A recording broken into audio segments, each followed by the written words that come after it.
Hi everyone, my name's Lachlan and today we are going to make a pavlova.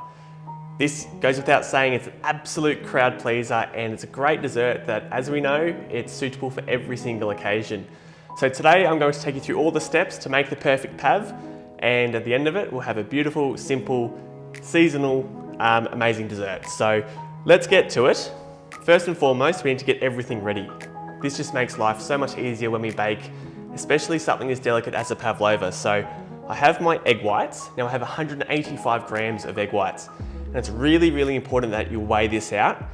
This is approximately 5 eggs, but obviously each egg is different. So if you get the weight, you're guaranteed to get the exact same meringue as I'll get today. 300 grams of caster sugar, also important. And then here I have a teaspoon of vinegar, a teaspoon of corn flour, and a teaspoon of vanilla paste. You can also use a fresh vanilla pod and scrape out the seeds if you like. Here, as you can see, some beautiful fresh berries, and of course we'll whip some cream as well to top that. So, you know, all of these are ingredients that you probably have lying around in the fridge or pantry, so it's something you can whip up really quickly and get an amazing dessert. Okay, a few other preparation things. Get the oven preheated to 110 degrees conventional. That is the perfect temperature for this. If you have the rapid heat up function on your appliance or the booster function, make sure you turn that off, as this can just be a little bit too aggressive for the pavlova. Have a beautiful clean stand mixer bowl and your stand mixer ready to go with a whisk attachment. And here I've got a nice round baking tray. I've lined it with paper, which you probably don't need, but it's just a good sort of safety barrier to make sure you can easily lift off the pav. Having a round tray like this also makes it easy to make a round pavlova, because you simply just leave a gap around the edge and it's perfect. So with all that said and done, let's get onto our pav and the meringue. All of our eggs straight into a mixing bowl. Now, the difference between a good pav and a bad pav probably comes down to how you make the meringue. And a lot of people add the sugar too soon and too fast. So we're going to do this meringue very slowly today. So we're going to pop this into our stand mixer. And it's important that you start your meringue very slow with no sugar. So I'm going to let this beat for 3 or 4 minutes until we start to get soft peaks forming before we add this sugar. So you can see here we're starting to generate some really nice soft peaks. So no sugar has been added yet, but we're just about at the point where we need to start adding it. And doing this is a really crucial step, as having these eggs really light and fluffy helps to capture the sugar, which means it dissolves quicker, which will give you a beautiful, crisp, fluffy meringue. Okay, so you saw those eggs are beautiful, light and fluffy. I'm now going to start to add this sugar in around 4 or 5 different batches. So I'll keep this on a nice low speed and I'll just spoon it in with a dessert spoon, and this will dissolve really quickly and we'll start to get a nice glossy, thick and stiff meringue.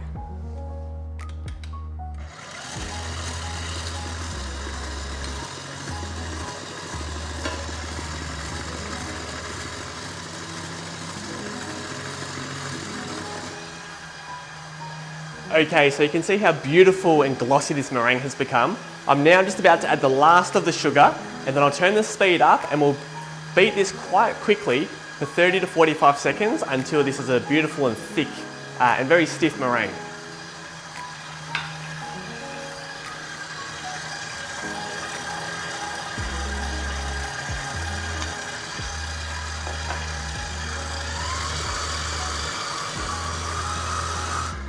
Okay, this meringue is looking fantastic. It's now time for the moment of truth. So, got a nice peak there. It's not falling out. Beautiful, good to go. So, I'll just move this stand mixer out of the way. One thing we want to avoid is we don't want to grab this whisk and whack the side of the bowl, because we'll lose lots of the beautiful volume that we have created. Here I have my vanilla, corn flour and vinegar. So I'm going to mix together the vinegar and the vanilla and also add the corn flour. I'm going to turn this into a bit of a paste, just using a rubber spatula, because this will make it much easier to incorporate into the meringue. Okay, so that's done. Now, using the same spatula, simply scrape all of this excess meringue into your bowl, because you want to preserve as much of this and retain it as you can. There's always a bit of waste, don't worry about that. Sit that to the side, and now just pour this in around the edge of the bowl and fold this with your spatula. So simply using your spatula, go around the edge of the bowl, lift it on top, and keep this as light as you possibly can. And basically this will stabilize the meringue with the vinegar and corn flour, and also the vanilla will give it some beautiful flavor. So now that this is done, we've got the fun part, which is shaping it into a pav. So get your tray in front of you and just carefully scoop this into the center. And to be honest, you can make this any shape you like. I find it easiest to do something round. The reef shape pavlova is always fantastic. So use your imagination. You can also make mini pavs. There's no worries there at all.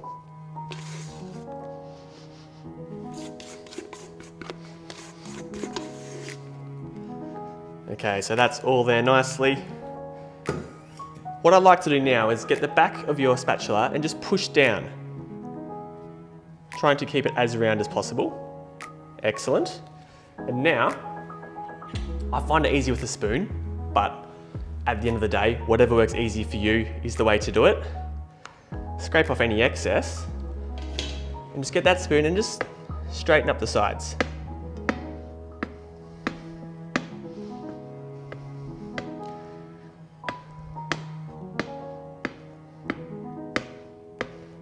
Excellent. Just give the top a bit of a straighten up as well. Beautiful. So behind me in the oven, I have a rack on shelf level 1. I'm going to pop this tray on that rack and bake this for 1 hour and 20 minutes. Once that's finished, I'll turn the oven off and I'll leave it in the oven for a further 40 minutes. Once that's done, we can take it out to cool completely, and then we can top the pavlova. So the pavlova I've just made is behind me baking away. This is a pavlova that I made yesterday. And this obviously poses the question, how is the best way to store a pavlova? And the one thing that pavlovas hate is moisture.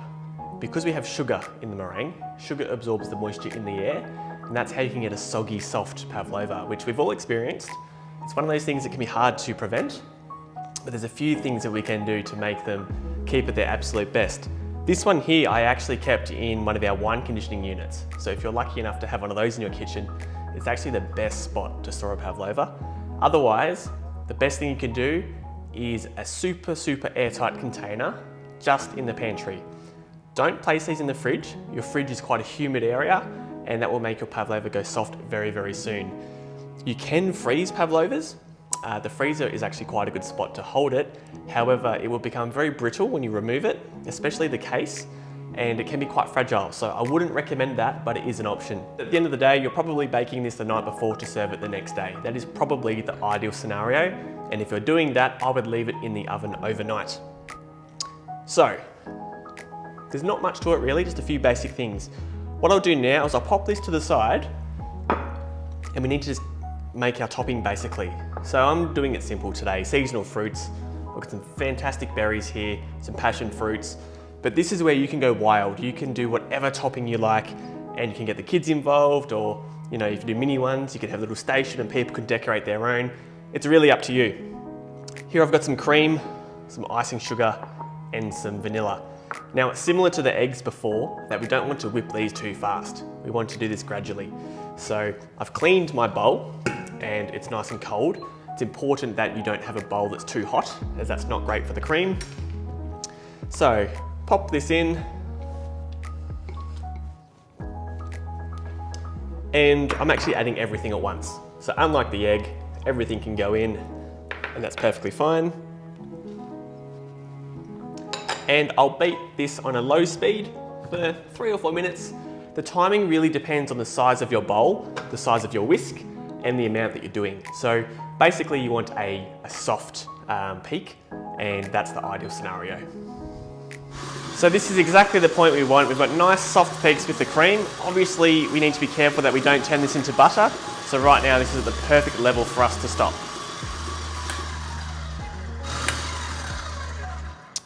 So whilst this cream was whipping, I've actually cut up some berries. I had some massive berries here, so I've just cut them up a little bit so they're a bit more palatable and easier to eat. We can remove our bowl. Beautiful. And I'll also just get all of this cream into the bowl. Excellent. So now just get the pav in front of you nicely, get a good amount of the cream and pile this on top. You want to be careful that you don't go too much and don't put it out too wide on the pavlova, as when you start to add the weight of the fruit, it can start to go over the edges, which, you know, it's fine, but it can look a little bit messy. Okay, so this is where I don't like to be too particular about the placement of my fruit. Quite often when you put things here and there and be really particular, it looks like you've intended for it, and I'm never really happy with the look. So I like to just pick up some berries and just let them fall. Be a bit organic in the way they fall onto the pav. Try and get a good mixture as best you can. So pick up some of these chopped up ones.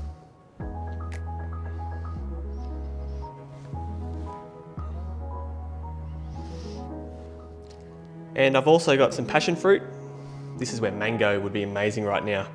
I think a pav isn't a pav unless it's got mango, but as I said, up to you, personal preference, and let your imagination run wild.